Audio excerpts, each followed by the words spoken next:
In this section, I'm going to show you how we can manipulate the data that we get from the response.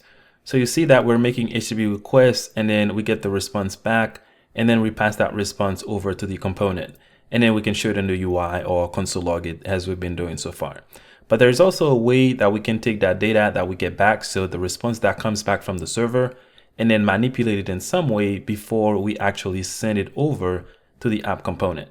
But before we dive into the code, it's important that you understand the concept of reactive programming, because that's what we've been doing so far, even though I haven't explicitly mentioned that some of this code is actually reactive.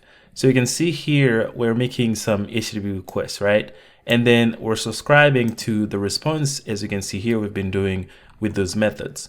So whenever this code, for instance, this get user, whenever this code execute, it actually goes and go from line 43 to line 49 and then move on to the next line. However, until the response comes back, these lines of code, these 3 lines of code, they're not executed unless the response comes back, which means this is reactive.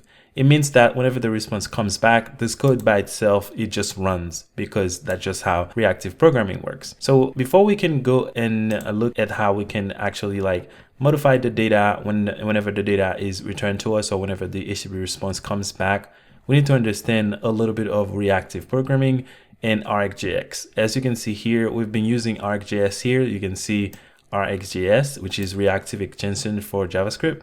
So I haven't really talked about that. But before we can actually look at some of the ways that we can manipulate the data or the HTTP response, and then before we send it over to the component, we actually have to understand a little bit about reactive programming.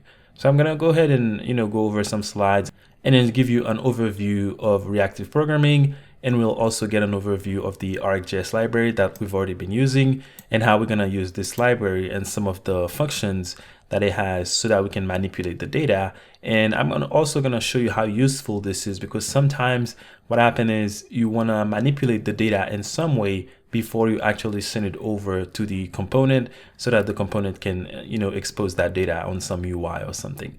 So let's go ahead and take a look at this.